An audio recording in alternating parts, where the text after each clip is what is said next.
Okay, cancels 1 through 6. Today, we're going to be talking about Ministry of Transportation safety requirements for sailboats under 6 meters in length. That includes all the dinghies you sail when you're out on the water. Now, our objective for today is to be able to identify and understand the Ministry of Transportation's minimum safety requirements for equipment for all sailboats under 6 meters in length, and you should also be able to apply them in the correct situation. So there are 5 things that you need to know that the Ministry of Transportation requires you to have at all times on your boat. And they are a life jacket, a personal flotation device for everyone on the boat, a paddle, or any sort of propulsion device so that you can't get stranded, 15 meters of floating heaving line. Now this is not 15 meters, but this is the right type of material you'd be looking at. Some floating line. The actual length you're looking at is 15 meters, which looks a lot more like this.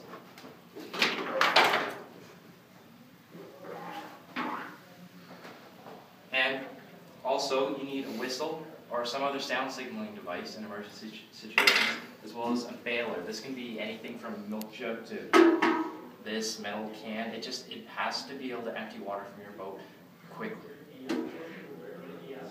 Okay, so let's have a little bit of a class discussion on these 5 minimum safety pieces of equipment required by the Ministry of Transportation. Even better. Starting with life jacket. Class, why is it important to have a life jacket on your boat and one for everyone at all times? Maurice. So you don't drown? Fundamentally, yes. A life jacket prevents you from drowning, especially for non-swimmers. Grant. If you get hit in the head with a boom and you fall out and get knocked unconscious, it'll flip you over so you can still breathe. Not all life jackets will do that. This one in particular will not, but some life jackets, they have a large flotation device that goes behind the neck, and that'll always flip you face up, which means if you do go unconscious, you'll be safe for the time being, depending on water conditions. Next up, paddle. Another pretty given one. Why is it important to have another method of transportation on a sport boat such as a sailboat? Maurice again. In case there's no wind?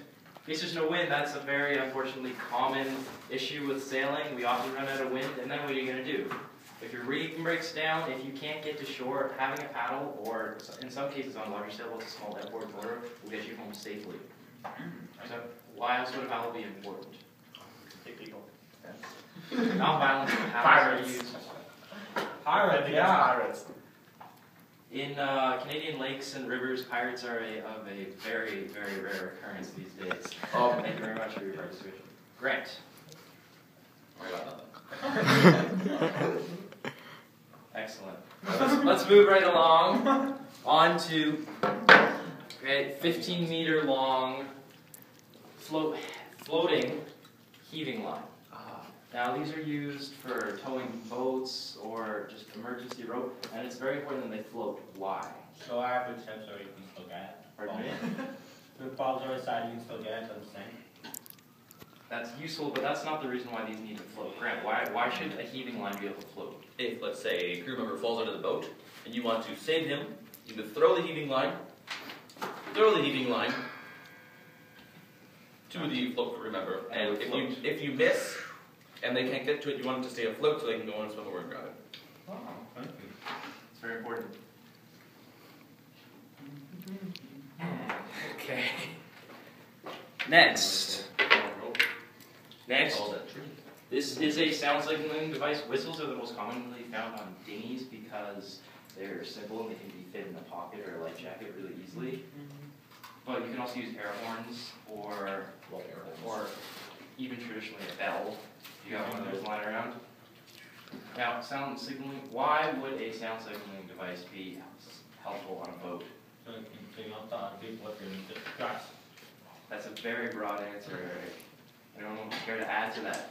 Grant. If you have capsized and you have an injured crew member, you can listen to your coach and he'll come over and save you. So basically, if you need help. Yes. With sound signals in navigation and boating are like the common language between all boats. SOS and other Morse code combinations of sound signals. They can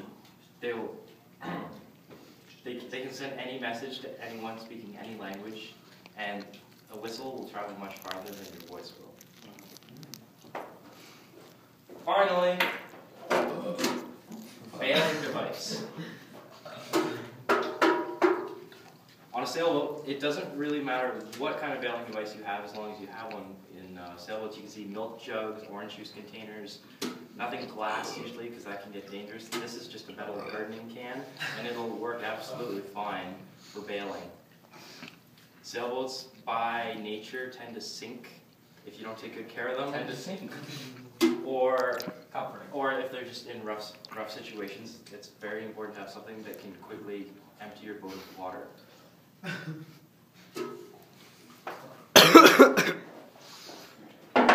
Grant here has been given one of these 5 pieces of safety equipment that he does not have on his boat. Now, the class here, they get 3 guesses out of the 5 pieces of equipment, and they need to guess what he doesn't have. Grant can use the whiteboard, or he can act it out however he likes. So, let's get started. Grant.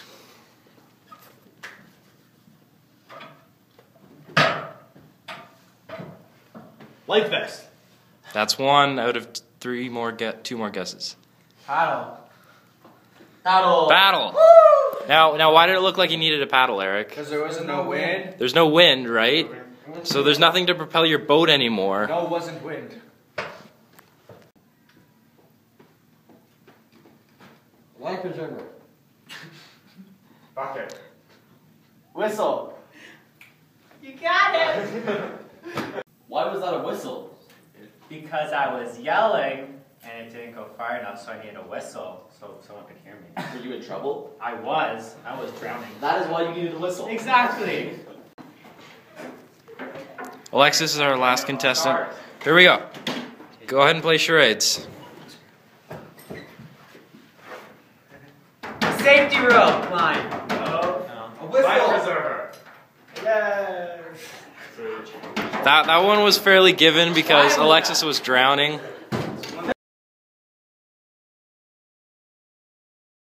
That wraps up today's lesson, class. Now remember, these 5 things, as required by the Ministry of Transportation, are mandatory to have on your boat at all times. They can often mean the difference between a safe sail home or not. So, as your instructor, you need to have these things on your boat. A life jacket, a paddle, a bailer, a whistle, and something to throw out into the water 15 meters long. A heaving line.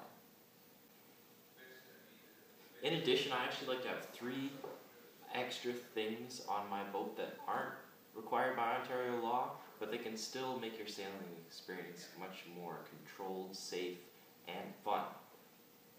First off, I carry a wind speed indicator. This will find wind speed in a matter of seconds. It also does temperature, and it acts as a watch clock.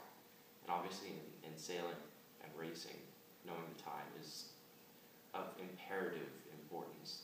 And I strongly recommend that every sailor carry around a knife. Hopefully you never have to use this, but if you do, you don't want to be caught short without one. Sometimes getting out of a tight situation could mean the difference between getting home safely and not. That's everything for today's class. Let's head out on the water, go rig, sail safe.